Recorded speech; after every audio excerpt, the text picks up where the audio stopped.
The waiter refilled our wine glasses with the kind of practiced precision that comes from working Chicago's most expensive restaurants. Zoya had chosen this place. Aurelius, 43rd floor, city lights stretching endlessly through floor-to-ceiling windows. 5 years married, and she still picked venues like weapons. You know what I've been thinking about lately, Corbin? She swirled her Bordeaux, that familiar smirk playing at the corners of her mouth, the one that usually preceded something designed to cut deep. I set down my fork, watching her. After 15 years in IT security consulting, you learn to read people's tells. Zoya's tell was that smirk. It meant she was about to deploy something she'd been saving up. I'm sure you'll enlighten me, I said. I've been thinking about priorities, about what really matters. She leaned back in her chair, designer dress catching the ambient lighting just right. Everything about Zoya was calculated, from her platinum hair to her predatory smile. And I realized something important tonight. The anniversary gift I'd bought her, a vintage Cartier watch she'd mentioned wanting, sat unopened beside her plate. She hadn't even acknowledged it. You know I'll choose my career over you, she said, that smirk widening. I mean, let's be honest. My work at Keller Dynamics is actually important. What you do, well, it pays the bills, I suppose. The words hung in the air between us like smoke. Other diners continued their conversations, oblivious to the small detonation happening at table 12. I could feel the familiar tightness in my chest that came with Zoya's casual cruelty, but something else was there too. Something colder. I didn't respond. Instead, I stood up slowly, reaching into my jacket pocket. Corbin? What are you doing? I placed her second phone on the table between us. The sleek black device that she thought I didn't know about, the one that had been syncing to my backup charger for the past 3 months while she showered each morning. Her smirk faltered. I powered on the device and opened her messaging app. The thread with Porter Keller, her boss, the married CEO of Keller Dynamics, appeared on screen. I turned it toward her and let the timestamp sit in silence. The transformation was immediate. Color drained from her face as she stared at her own words reflected back at her. Can't wait to feel you inside me again, dated 2 days ago. My husband is so pathetic.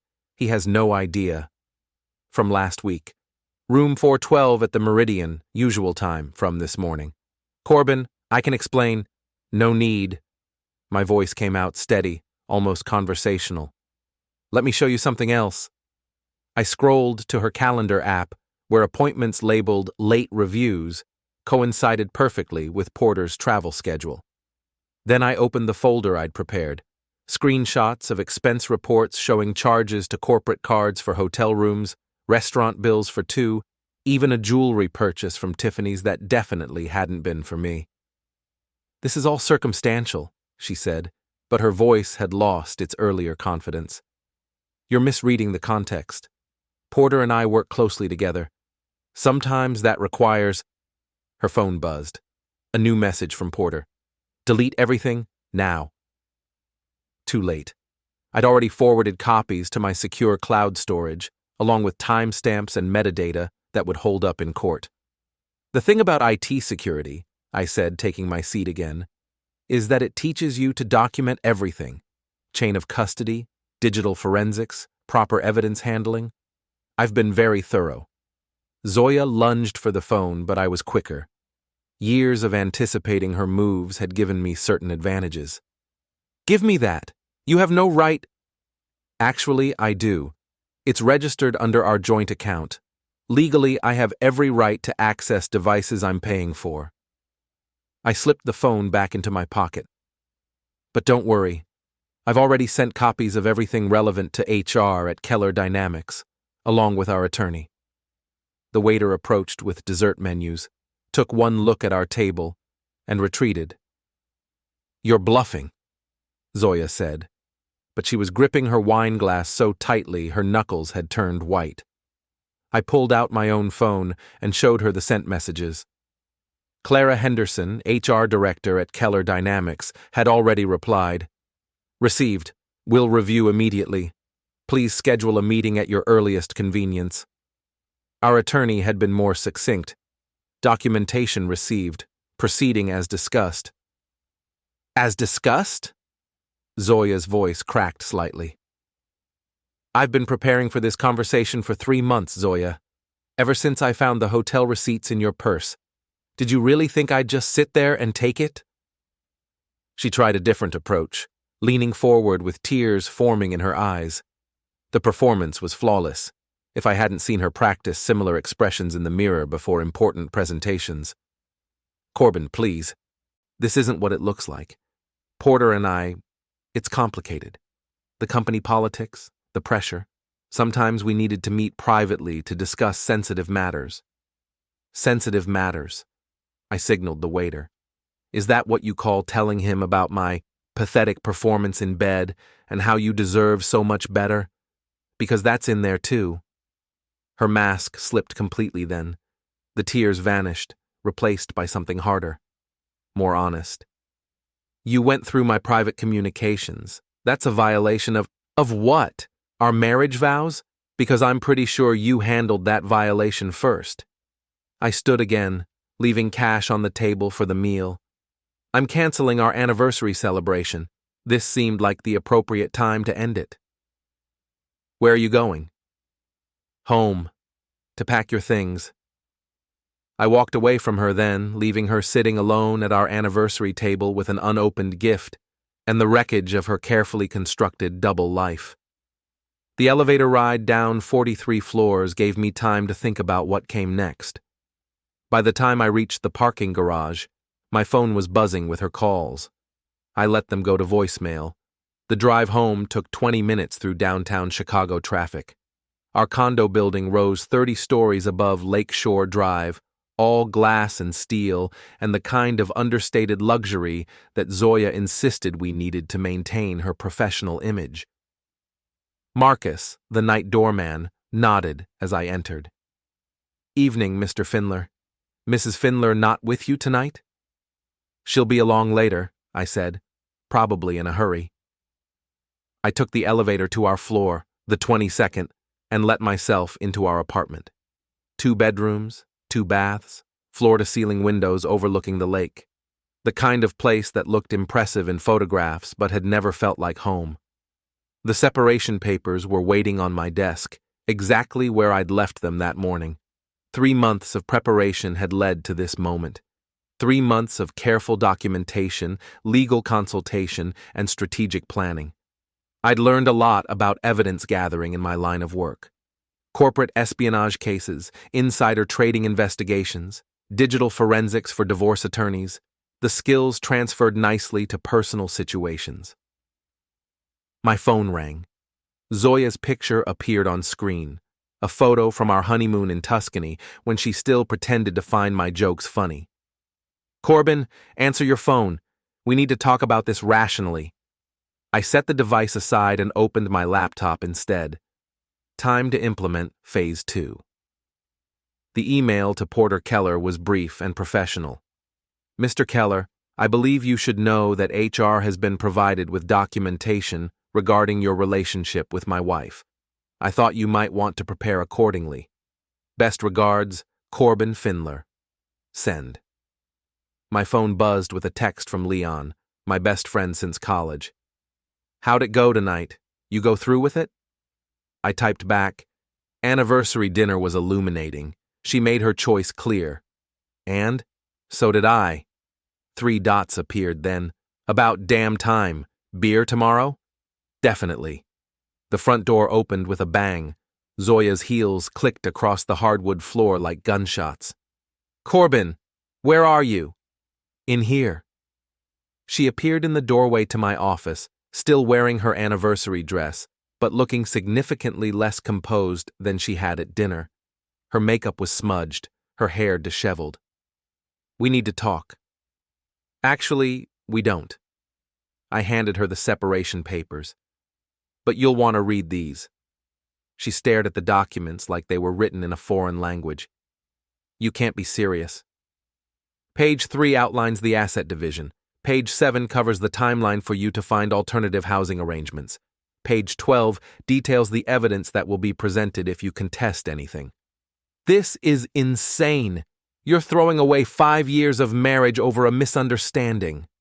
A misunderstanding. I leaned back in my chair. Is that what we're calling it? Porter and I work together. Sometimes that creates situations, but it doesn't mean Zoya. My voice cut through her protests. I have 3 months of documentation, text messages, emails, hotel receipts, restaurant bills, calendar entries, badge access logs showing after-hours entries to his office. I have photos of you entering the Meridian Hotel at 2 p.m. last Tuesday and leaving at 4:30. I have credit card records showing purchases of lingerie that I've never seen you wear. She sank into the chair across from my desk. I have recordings of phone conversations where you discussed our personal life with him in intimate detail. I have evidence of company resources being used for personal meetings. I have documentation of conflicts of interest that violate Keller Dynamics ethics policies. You've been spying on me. I've been protecting myself. There's a difference. She was quiet for a long moment, staring at the papers in her lap. When she looked up, her expression had changed again. This time I saw something I'd rarely seen from Zoya. Genuine fear. What do you want? I want you to sign the papers and move out. I want you to stop pretending this marriage meant anything to you. And I want you to face the consequences of your choices. And if I don't sign? Then this gets much more complicated. And much more public. She stood up abruptly, the papers scattering to the floor. You're making a huge mistake, Corbin. Porter has influence in this city, connections. He won't let you destroy his reputation over some jealous husband's fantasy. His reputation is his problem now. Yours too, I imagine. This isn't over. Yes, it is. She stormed out, slamming the bedroom door behind her. I could hear her making phone calls, her voice rising and falling in urgent conversation. Probably calling Porter, maybe her sister, definitely her lawyer. I picked up the scattered papers and straightened them carefully. Tomorrow would bring new challenges, but tonight's work was done. My phone buzzed with an email from Clara Henderson at Keller Dynamics. Mr. Findler, thank you for bringing this matter to our attention. We take these allegations very seriously and will be conducting a full investigation. Please plan to meet with me Thursday at 10 a.m. to provide additional details. Another message appeared immediately after, this one from Porter Keller himself. We need to talk. This is a serious mistake. I deleted it without responding. Outside our windows, Chicago glittered in the darkness. Millions of lights marking millions of lives. Most of those people were probably sleeping peacefully, unaware that their worlds could change in an instant. That a single conversation over anniversary dinner could detonate everything they thought they knew about their lives. But some changes were necessary. Some explosions cleared the way for something better. I closed my laptop and headed for bed. Tomorrow, the real work would begin. I woke up to 17 missed calls and 43 text messages. Zoya had left sometime during the night. Her side of the bed was cold, and her overnight bag was gone from the closet. The separation papers remained unsigned on the kitchen counter, along with a note written in her precise handwriting. You'll regret this. My coffee was still brewing when Leon called. Jesus, Corbin, it's all over the office gossip chain already. Jennifer from accounting says her friend at Keller Dynamics is talking about some major scandal brewing in the executive suite.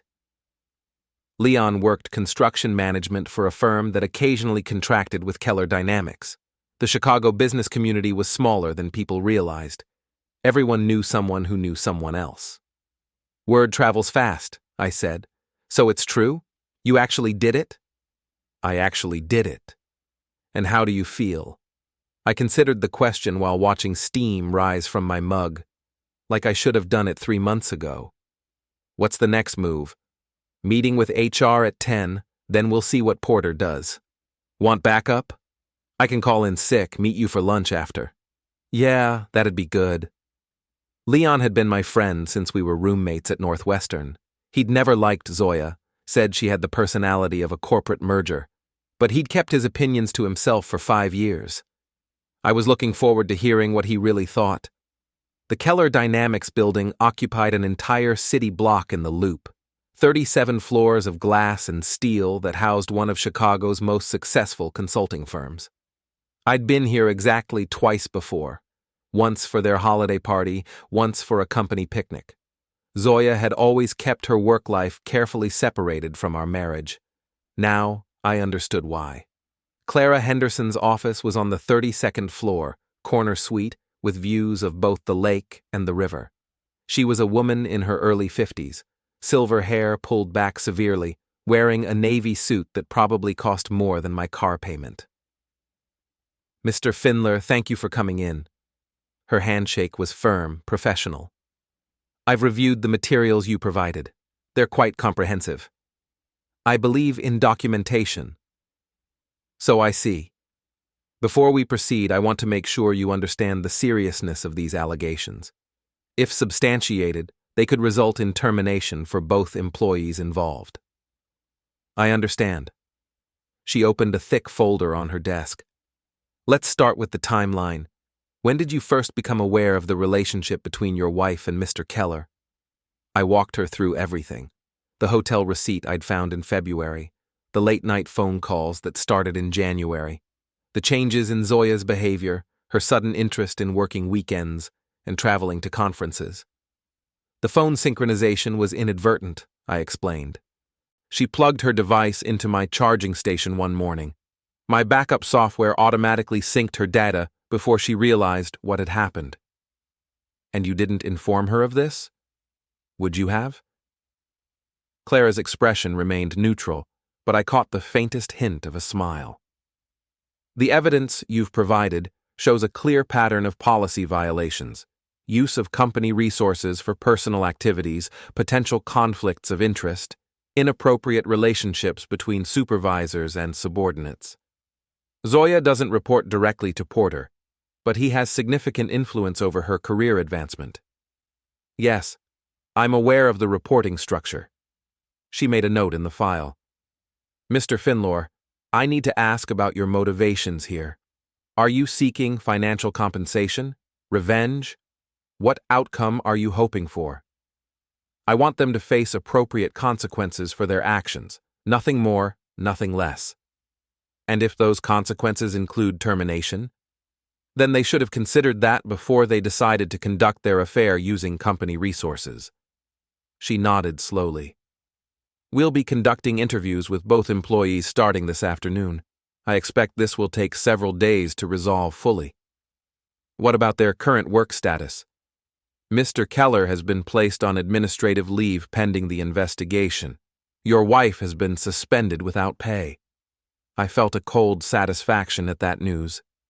Zoya's career was everything to her. Being suspended would be devastating. "One more thing," Clara said as I stood to leave. "Mr. Keller has requested a meeting with you. He seems to believe this situation can be resolved through direct negotiation." "I'm not interested in negotiating." "I thought you might say that, but I'm required to pass along the message." The elevator ride down 32 floors gave me time to process what had just happened. In the span of 18 hours, I'd gone from anniversary dinner to corporate investigation. Zoya's world was crumbling, and Porter's wasn't far behind. My phone buzzed as I reached the lobby. A text from an unknown number. "This is Porter. We need to talk. Name the place." I deleted it.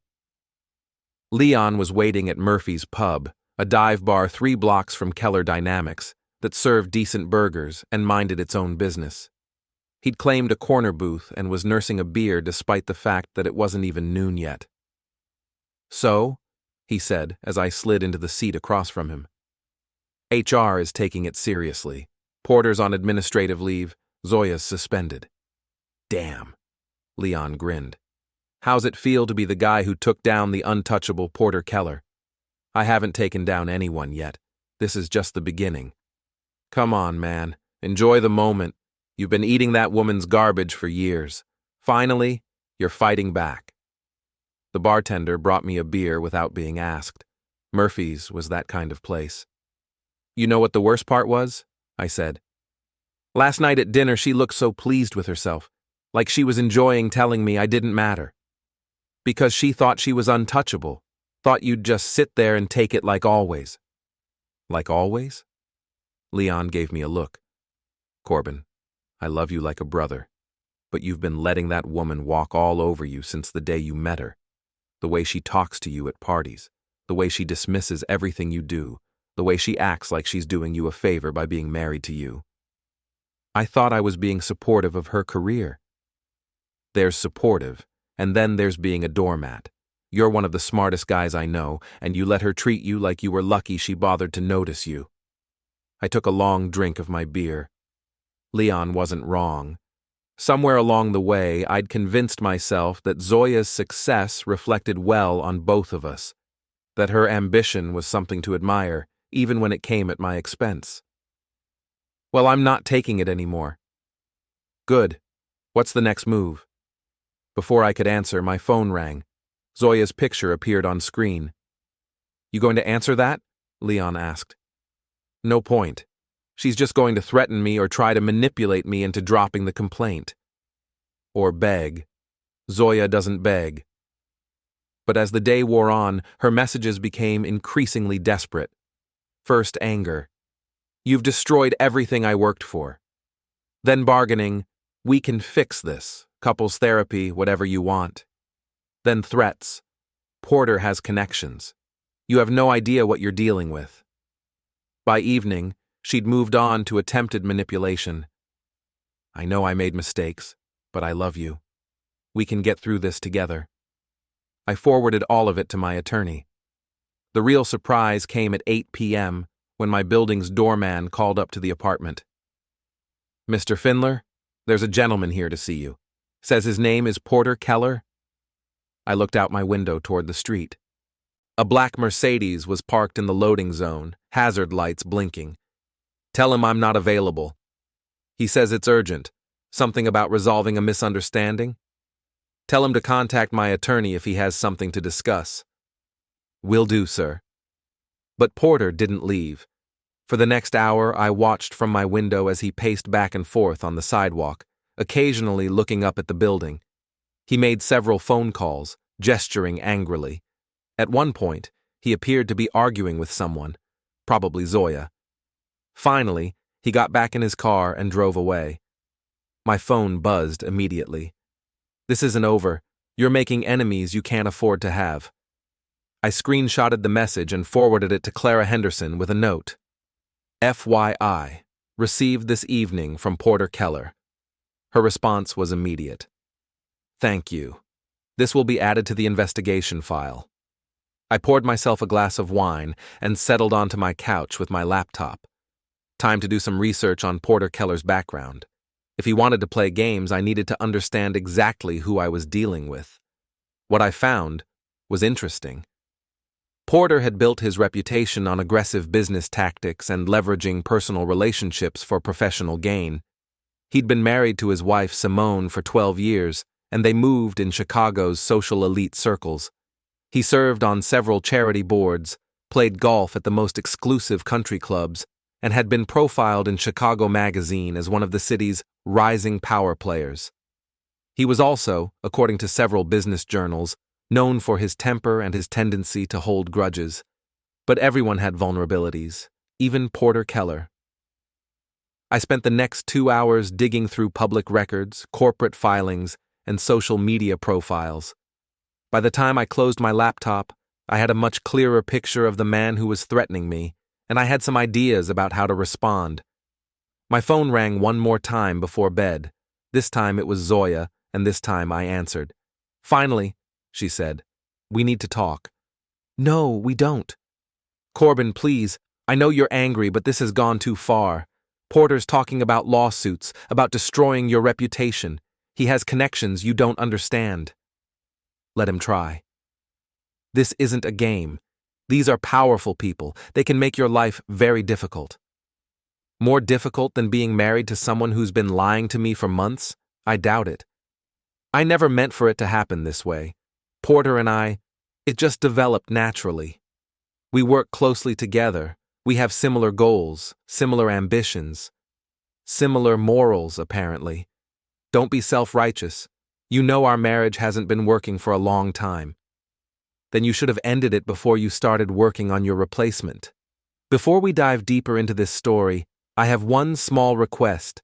Please subscribe, drop a like, comment, and hit that hype button to boost this channel so more people can discover these incredible Reddit stories. She was quiet for a moment. When she spoke again, her voice was softer, more vulnerable than I'd heard it in years. What if I end things with Porter? What if we try to work this out? It's too late for that. It doesn't have to be. People make mistakes, Corbin, even me. This wasn't a mistake, Zoya. This was a choice, a series of choices made over months, and now you get to live with the consequences.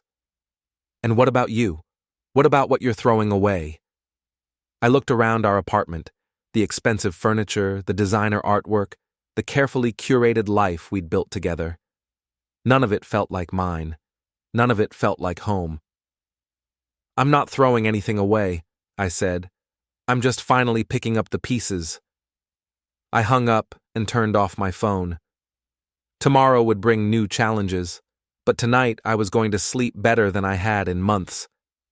The next morning brought news that changed everything. Clara Henderson called at 7 a.m., her voice tight with professional concern. Mr. Findler, we have a problem. Porter Keller has filed a complaint alleging that you illegally accessed confidential communications and are attempting to extort him. I sat up in bed, instantly awake. That's ridiculous. Perhaps, but it complicates our investigation. He's claiming that your evidence was obtained through illegal means and therefore inadmissible in any disciplinary proceeding. The phone was registered under our joint account. I had every legal right to access it. That may be true, but he's also alleging that you're demanding financial compensation in exchange for dropping the complaint. I never demanded anything from him. I haven't even spoken to him. I believe you, but we need to be very careful how we proceed. Can you come in this afternoon? We need to document your version of events before this goes any further. After hanging up, I called my attorney. David Chen had handled my business contracts for years and came highly recommended for divorce cases. Porter's trying to flip the narrative, he explained. Make you the villain instead of the victim. It's a common tactic when powerful people get caught behaving badly. What are my options?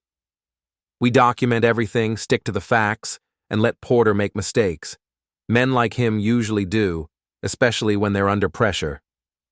What kind of mistakes? The kind that prove your case for you. I was getting dressed when my phone buzzed with a text from an unknown number. Your husband is about to destroy both our careers over his bruised ego. Can we meet? Simone Keller. Porter's wife. This was unexpected. I stared at the message for a long moment, then typed back, when and where. Her response was immediate. Millennium Park, Crown Fountain, 1 hour. I'd seen Simone Keller at charity events and in the society pages, but we'd never actually met. She was a striking woman in her early 40s, blonde hair always perfectly styled, wardrobe that screamed old money, the kind of person who belonged to the right clubs and supported the right causes. I found her sitting on a bench near the fountain, wearing dark sunglasses and a navy coat that probably cost more than most people's rent. She looked up as I approached, and I could see the strain around her eyes, despite the designer shades. Mr. Findler, thank you for coming. Mrs. Keller, please call me Simone. And may I call you Corbin? I nodded and took the seat beside her. The fountain splashed quietly in the background, children playing in the water despite the cool morning air. I suppose you're wondering why I asked you here, she said. The thought had crossed my mind. She was quiet for a moment, watching the children play. How long have you known about your wife and my husband? 3 months, maybe 4. I've known for 2 years. That stopped me cold. 2 years? Porter isn't as careful as he thinks he is. Late nights, unexplained expenses, sudden business trips. Your wife isn't his first affair, Corbin. She's just the most recent. Then why haven't you done anything about it? She turned to face me, removing her sunglasses. Her eyes were hard, calculating. Because I've been waiting for the right moment, the right leverage. And you think this is it? I think you've handed me exactly what I need. We sat in silence for a moment while I processed this information. Simone Kellor wasn't the wronged wife seeking sympathy. She was a strategist, and she saw an opportunity. What do you want from me? I asked. Cooperation. Porter is trying to discredit you, make this whole thing disappear. But if we work together, we can make sure that doesn't happen. How? She reached into her purse and pulled out a manila envelope. Porter keeps detailed records of his affairs, names, dates, expenses. He thinks he's being careful, but he's actually creating evidence. I've been copying his files for months. I opened the envelope. Inside were photocopies of credit card statements, hotel receipts, restaurant bills, even photographs. The documentation went back 2 years and involved at least 4 different women, including Zoya. This is comprehensive, I said. Porter is a creature of habit. He uses the same hotels, the same restaurants, even the same florists. He thinks it's romantic. I think it's pathetic. Why are you giving this to me? Because you're the first person who's actually done something about it. The first person who's fought back. She put her sunglasses back on. And because I want to watch him fall. What's in it for you? Freedom. And half of everything he's accumulated during our 12-year marriage. I studied her face, looking for deception or hidden agendas. But Simone Kellor struck me as someone who was exactly what she appeared to be. A woman who'd been planning her revenge for a very long time. What do you need from me? Keep pushing. Don't let him intimidate you into backing down. And when the time comes, I'll provide additional evidence that will make his position untenable. When will that time come? Soon. Porter's pride won't let him admit defeat quietly. He'll escalate, make bigger mistakes, and when he does, we'll be ready. We parted ways after exchanging contact information. I walked back to my car with the envelope tucked under my arm, mind racing with possibilities. Simone was right about one thing. Porter wouldn't back down easily. Men like him were used to getting their way, used to intimidating people into submission. But he'd never dealt with someone who had nothing left to lose. My phone rang as I reached the parking garage. Leon's name appeared on screen. You're not going to believe this, he said without preamble. Porter Kellor just showed up at my job site. What? I'm serious. Black Mercedes, expensive suit, the whole 9 yards.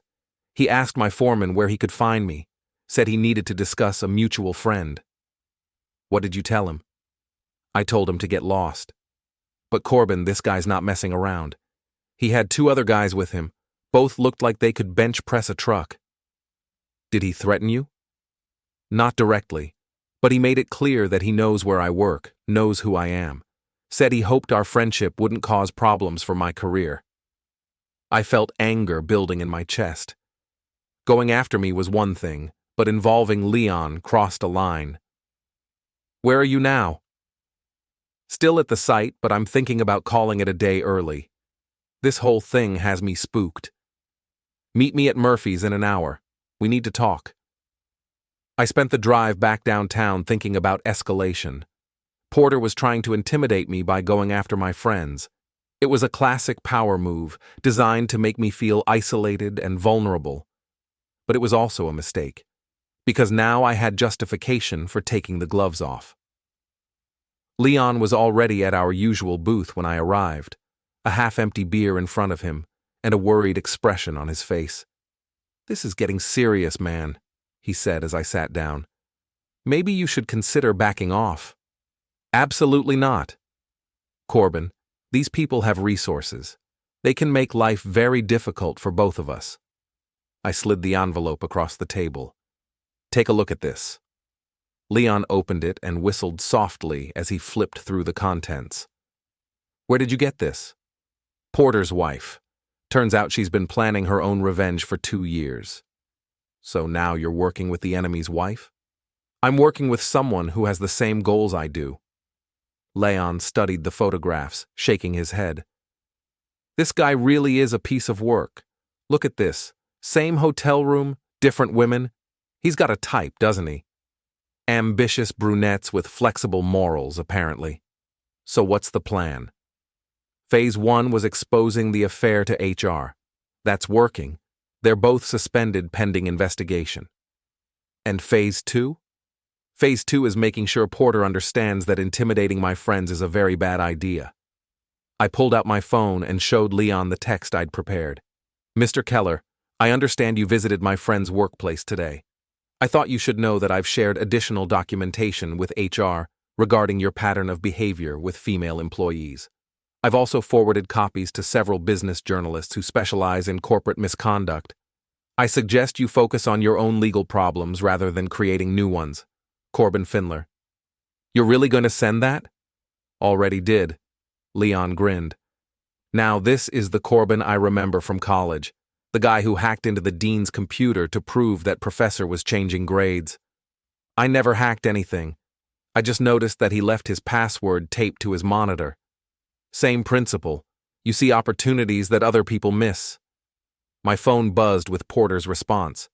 You have no idea who you're dealing with. I showed it to Leon, who laughed out loud. Classic. When guys like that can't intimidate you, they fall back on vague threats. The thing about vague threats, I said, is that they're usually empty.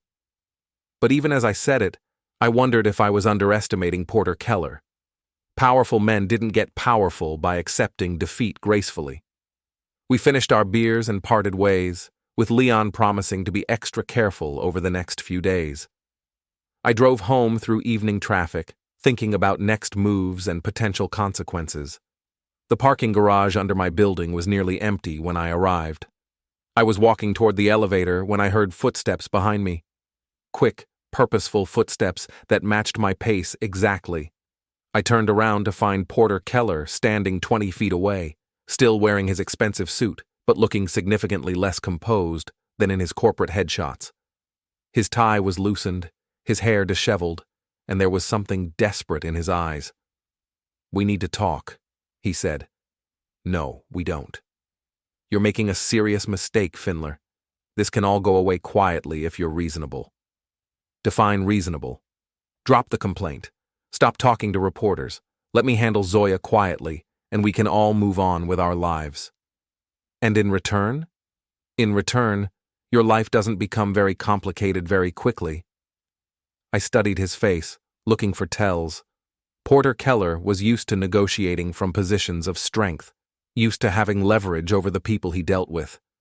But right now, he looked like a man who was rapidly running out of options. You know what's interesting, Porter? Your wife and I had a very enlightening conversation today. The color drained from his face. Simone, what did she tell you? Enough. She's unstable, going through a difficult time. You can't trust anything she says. She seemed very stable to me, very well organized, actually. Porter took a step closer, and I could smell alcohol on his breath. You have no idea what you're playing with here. Simone is vindictive, manipulative. She'll destroy both of us if it serves her purposes. Maybe, but right now her purposes align with mine. This isn't a game. No, it's not. It's consequences, something you're apparently not familiar with. Porter's composure cracked completely then. You arrogant little nobody. Do you have any idea who I am, what I can do to you? You're a man who's been caught cheating on his wife with his employee, using company resources to fund the affair, and now you're standing in a parking garage making threats. So I'd say you're someone who's made very poor choices. This isn't over. Yes, it is. I walked past him toward the elevator, half expecting him to grab my arm or escalate the confrontation physically. But Porter Keller was still enough of a businessman to understand that assault charges wouldn't improve his situation. The elevator doors closed between us, and I rode up to my floor thinking about how much had changed in just 3 days. 3 days ago, I'd been a man whose wife was cheating on him. Now I was a man whose wife's lover was making threats in parking garages while his own wife plotted revenge. It was definitely an improvement. My apartment felt different when I walked in. Cleaner, somehow.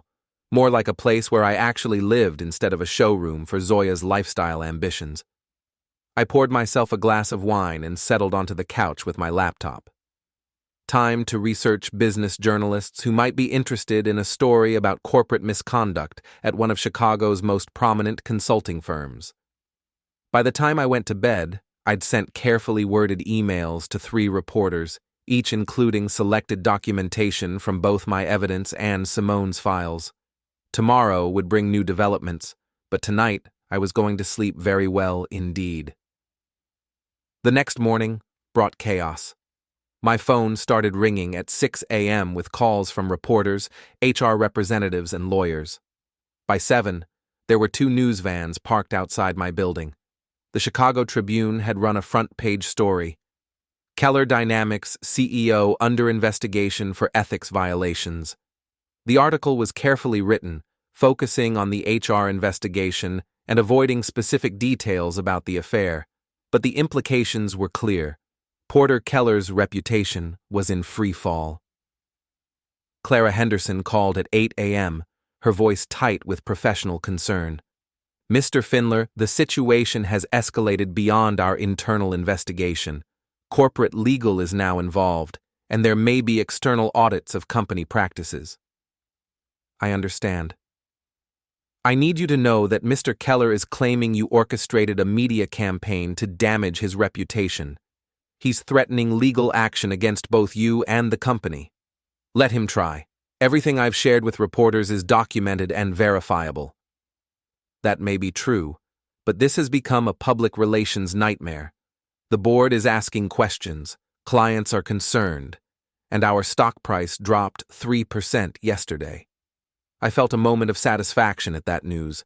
Porter's actions were finally having real consequences. What does this mean for the investigation? It means we're expediting the process. We'll have a resolution within 48 hours. After hanging up, I called David Chen to update him on the latest developments. Porter's getting desperate, he said. Desperate men make bigger mistakes. What kind of mistakes? The kind that give us more evidence of his character and judgment. David was right. Over the next 6 hours, Porter made a series of increasingly poor decisions. First, he called a press conference to deny the allegations, but his performance was disastrous. He appeared flustered, defensive, and evasive.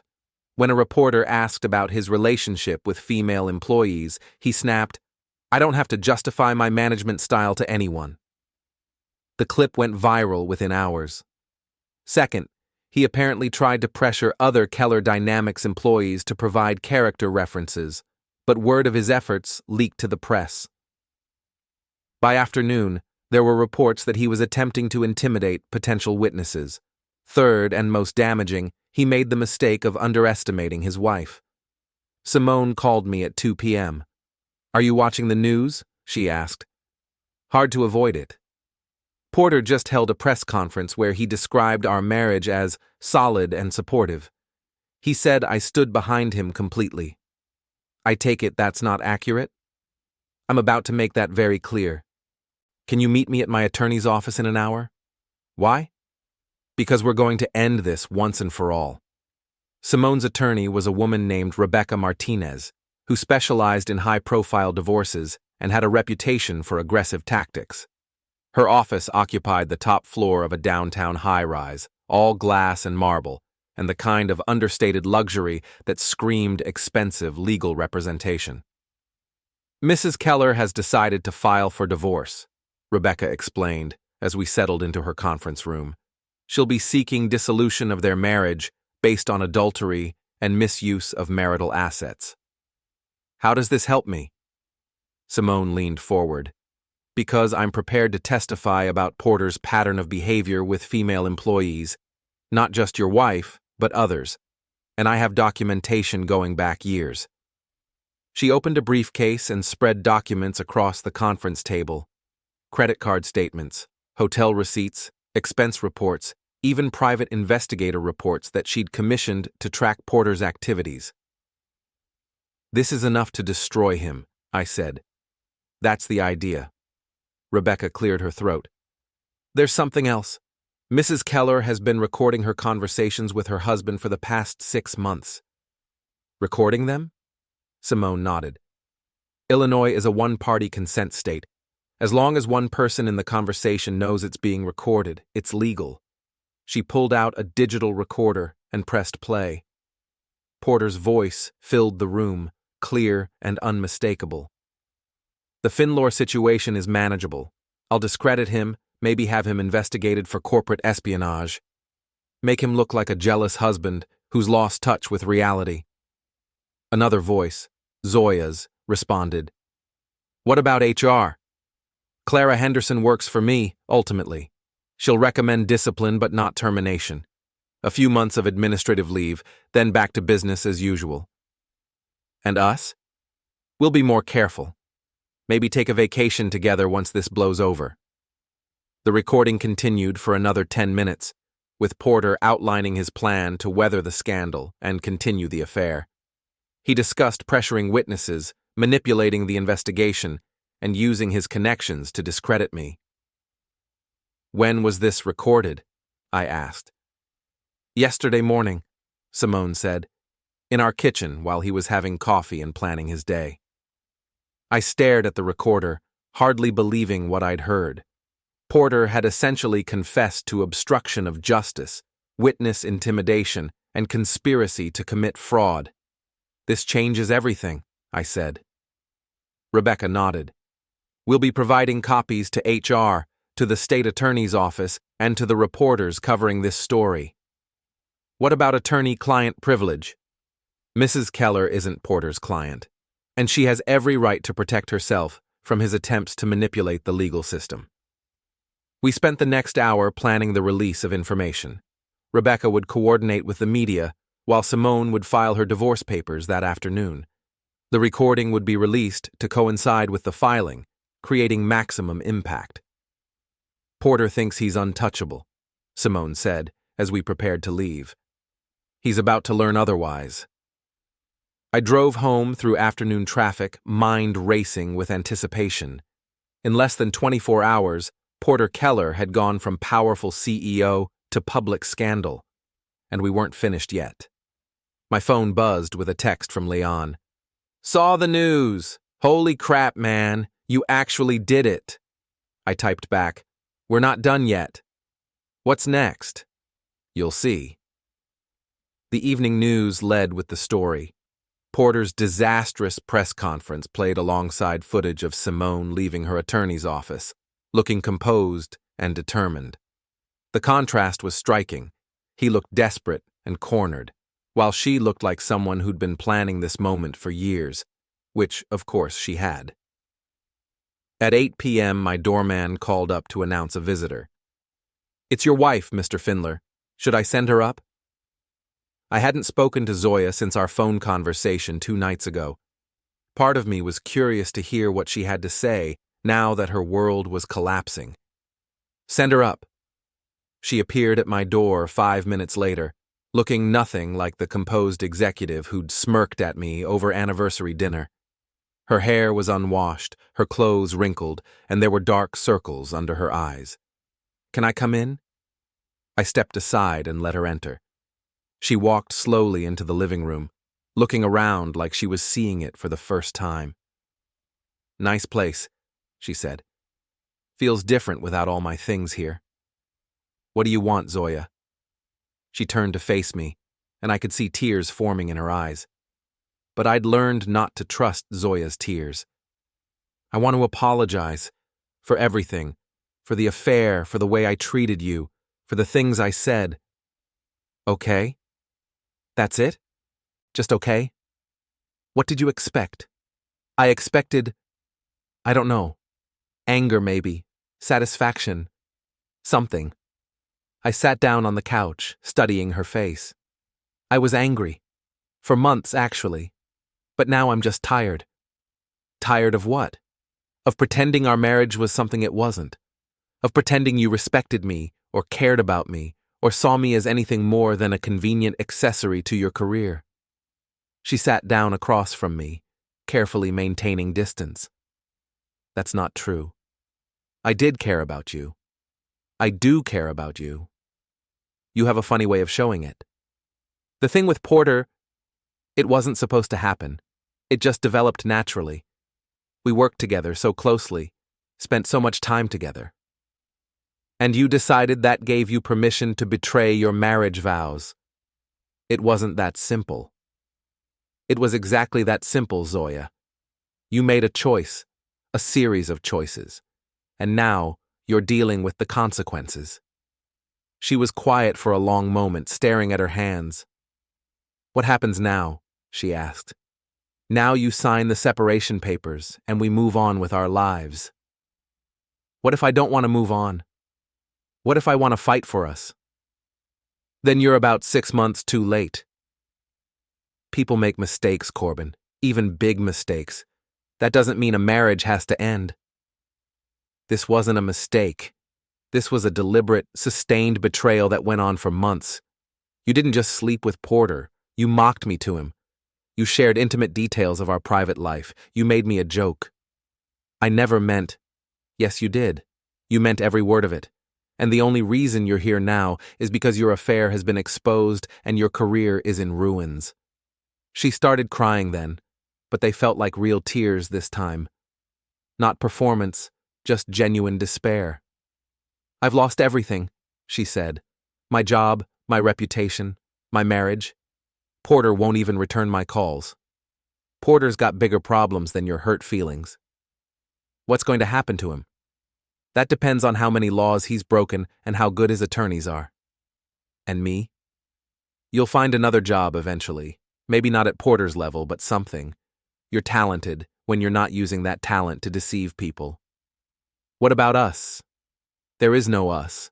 There hasn't been for a long time. She nodded slowly, accepting the finality of it. The separation papers are on the kitchen counter, I said. Same terms as before. Sign them and we can end this cleanly. And if I don't? Then this gets much more complicated and much more expensive. For both of us. She stood up and walked to the kitchen, returning with the papers and a pen. She signed each page carefully, then set them on the coffee table between us. There, she said.